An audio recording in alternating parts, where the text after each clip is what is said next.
Hello all, welcome to our channel travel with Jyothish. നിങ്ങൾ ഈ കാണുന്നത് 18ാം നൂറ്റാണ്ടിൽ തിരുവിതാംകൂറിന്റെ ഭരണാധികാരിയായിരുന്ന അനിഴം തിരുനാൾ മാർത്താണ്ഡവർമ്മ നിർമ്മിച്ച കൃഷ്ണപുരം കൊട്ടാരമാണ്. കായംകുളത്തിനടുത്ത് ദേശീയപാതയിൽ കൃഷ്ണപുരത്ത് നിന്നും 2 കിലോമീറ്റർ മാറി കൃഷ്ണസ്വാമി ക്ഷേത്രത്തിനടുത്തായിട്ടാണ് കൊട്ടാരം സ്ഥിതി ചെയ്യുന്നത്. കേരള സർക്കാരിന്റെ കീഴിലുള്ള പുരാവസ്തു വകുപ്പാണ് ഇന്നിത് സംരക്ഷിച്ചു പോരുന്നത്.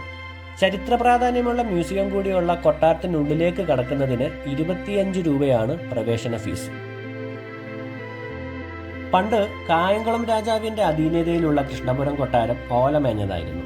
മാർത്താണ്ഡവർമ്മ തന്റെ രാജ്യം വിപുലമാക്കുന്നതിന്റെ ഭാഗമായിട്ട് ഓണാട്ടുകരയും ആക്രമിച്ചു. എന്നാൽ എരുവേൽ അച്യുതവാര്യർ എന്ന സൈന്യാധിപതിന്റെ നേതൃത്വത്തിൽ കായംകുളം സൈന്യം ശക്തമായിട്ട് തന്നെ എതിർത്തു നിന്നു. മാർത്താണ്ഡവർമ്മയുടെ പ്രധാനമന്ത്രിയായിരുന്ന രാമയ്യൻ ദളവ അച്യുതാനന്ദവാര്യരെ ചതിയിൽപ്പെടുത്തി വധിക്കുകയും മാർത്താണ്ഡവർമ്മന്റെ സൈന്യം 3 ഭാഗത്തു നിന്നും കായംകുളം സൈന്യത്തെ നേരിടുകയും ചെയ്തു. 1746 നൂറനാട് പടനിലത്ത് വെച്ച് നടന്ന യുദ്ധത്തിൽ കായംകുളം രാജാവ് പരാജയപ്പെട്ടതോടെ 13 വർഷം നീണ്ടുനിന്ന യുദ്ധം അവസാനിക്കുകയും കായംകുളം രാജാവ് നാടുവിടുകയും ചെയ്തു. അതിനുശേഷം ഇവിടെ ഉണ്ടായിരുന്ന പഴയ കൊട്ടാരം ഇടിച്ചു പൊളിച്ച് കളയുകയും മാർത്താണ്ഡവർമ്മ പുതിയൊരു കൊട്ടാരം പണിയുകയുമായിരുന്നു. അന്ന് ഇതൊരു 8കെട്ടായിരുന്നു. പിന്നീട് പ്രധാനമന്ത്രി അയ്യപ്പൻ മാർത്താണ്ഡപിള്ള വിപുലമായി പുതുക്കി പണിതാണ് ഇന്ന് ഈ കാണുന്ന കൃഷ്ണപുരം കൊട്ടാരം.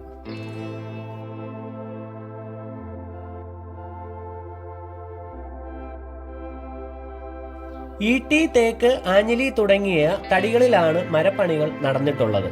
4 നടുമുറ്റവും 22 മുറികളുമുള്ള ഈ കൊട്ടാരം പത്മനാഭ കൊട്ടാരത്തിന്റെ ഒരു ചെറു പതിപ്പാണെന്ന് തന്നെ പറയാം.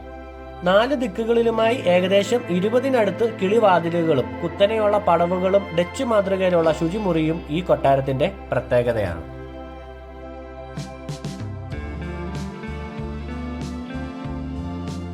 കൊട്ടാരത്തിന് പടിഞ്ഞാറ് വശം കുളമാണ്. നല്ല വിസ്തൃതിയിലും കൊട്ടാരത്തിനകത്തേക്ക് കാണാവുന്ന രീതിയിലുമാണ് ഇതിന്റെ നിർമ്മാണം. കുളത്തിലേക്ക് കൊട്ടാരത്തിനുള്ളിൽ നിന്നും ഒരു തുരങ്കമുണ്ടെന്നും പറയപ്പെടുന്നു.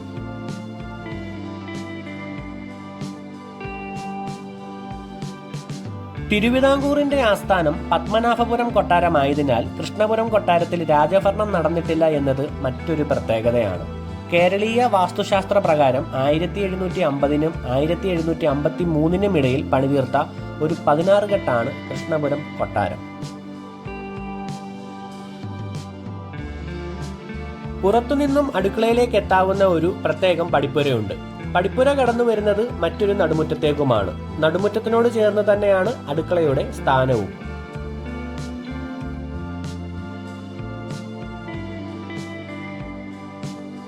അടുക്കളയിൽ നിന്നുകൊണ്ട് തന്നെ വെള്ളം കോരാവുന്ന രീതിയിലാണ് ഇവിടുത്തെ കിണറിന്റെ നിർമ്മാണവും. പണ്ടുകാലത്ത് ഉപയോഗിച്ചിരുന്ന അടുപ്പുകളും പാചകം ചെയ്യുന്നതിന് ഉപയോഗിച്ചുകൊണ്ടിരുന്ന പാത്രങ്ങളുമെല്ലാം ഒരു നിധി പോലെ ഇന്നും ഇവിടെ സൂക്ഷിച്ചിരിക്കുന്നു.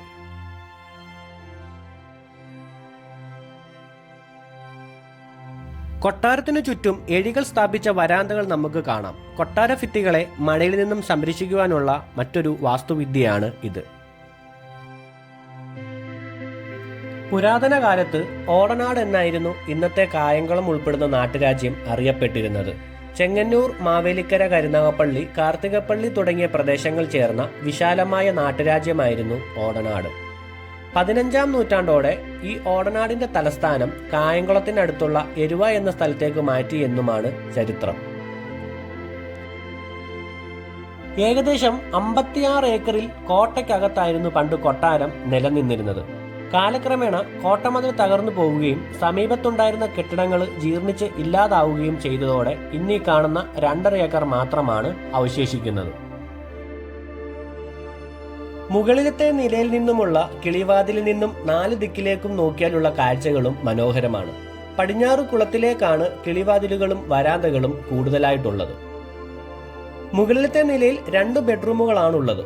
കൂടാതെ മന്ത്രശാലയുമുണ്ട്. മന്ത്രശാല എന്നാൽ രാജസദസ്സാണ്. പിന്നെ നൃത്തമണ്ഡപങ്ങളും. അതിനേക്കാട്ടിലും ഏറെ ആകർഷണീയമായിട്ട് നമുക്ക് തോന്നുന്നത് ചുറ്റിനുമുള്ള ഇടനാഴികളാണ്. നല്ല രീതിയിൽ വെളിച്ചവും വായുവും ഉള്ളിലേക്ക് കടക്കുന്ന രീതിയിലാണ് ഇതിന്റെ നിർമ്മിതി. എല്ലാ ഏരിയയിലും താപനില ഒരുപോലെ തന്നെ നിലനിൽക്കുന്ന തരത്തിലുള്ള നിർമ്മിതിയിലുമുണ്ട് തനത് വാസ്തുശാസ്ത്ര രീതിയുടെ മികവ്. കുത്തനെയുള്ള പടവുകൾ കയറി വേണം മുകൾ നിലയിലേക്ക് എത്തുവാൻ. പള്ളിയറകളും പഴയകാല യുദ്ധ ആയുധങ്ങളും സൂക്ഷിച്ചിരിക്കുന്നതും ഇവിടെയാണ്. കൂടാതെ എല്ലാ നടുമുറ്റവും മുകൾ നിലയിലെ കിളിവാതിൽ വഴി കാണാനാവുന്നതാണ്.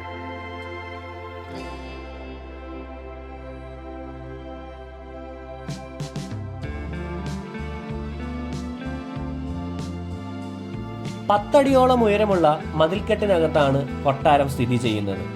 പടിപ്പുരയും പൂമുഖവും കടന്ന് നമ്മൾ ചെല്ലുന്നത് നൂറ്റാണ്ടുകളുടെ ചരിത്രത്തിലേക്കാണ്.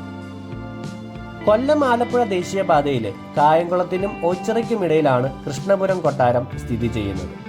രാവിലെ 9 മണി മുതൽ വൈകിട്ട് 4:30 വരെയാണ് കൊട്ടാരത്തിനകത്തേക്കുള്ള പ്രവേശന സമയം. തിങ്കളാഴ്ച ദിവസം കൊട്ടാരവും മ്യൂസിയവും തുറന്ന് പ്രവർത്തിക്കുകയില്ല. കൊട്ടാരത്തിനുള്ളിൽ ഫോട്ടോസ് എടുക്കണമെങ്കിൽ 50 രൂപയും വീഡിയോ ആണെങ്കിൽ 420 രൂപയും അധികമായി നമ്മൾ നൽകേണ്ടതുണ്ട്. വിദ്യാർത്ഥികൾക്കും കേരള ചരിത്രം ഇഷ്ടപ്പെടുന്നവർക്കും ഒരുപോലെ വന്ന് കാണുവാനും മനസ്സിലാക്കുവാനുമുള്ള ഒട്ടനവധി കാഴ്ചകൾ കൊട്ടാരത്തിനുള്ളിലുണ്ട്. കൂടാതെ ചരിത്ര കാര്യങ്ങൾ പറഞ്ഞു തരുവാൻ ഇവിടെ പുരാവസ്തു വകുപ്പിന്റെ ഉദ്യോഗസ്ഥരും ഉണ്ട്. 1746 നാടുവിട്ടുപോയ കായംകുളം രാജാവ് വീരരവിവർമ്മന്റെയും പിന്നീട് ഭരണം ഏറ്റെടുത്ത തിരുവിതാംകൂർ ഭരണാധികാരി അനിഴം തിരുനാൾ മാർത്താണ്ഡവർമ്മയുടെയും ജീവിച്ചിരിക്കുന്ന സ്മാരകം കൂടിയാണ് കൃഷ്ണപുരം കൊട്ടാരം. അപ്പോൾ കൊട്ടാരത്തിന്റെ ചരിത്രവും കാഴ്ചകളും ഒക്കെ നിങ്ങൾക്ക് ഉപകാരപ്പെട്ടെന്ന് വിശ്വസിക്കുന്നു. വീഡിയോയ്ക്ക് ലൈക്ക് ചെയ്യാനും ഷെയർ ചെയ്യാനും മറക്കണ്ട കേട്ടോ. നമുക്ക് മറ്റൊരു വീഡിയോ ആയിട്ട് വീണ്ടും കാണാം. അതുവരേക്കും ബൈ ബൈ.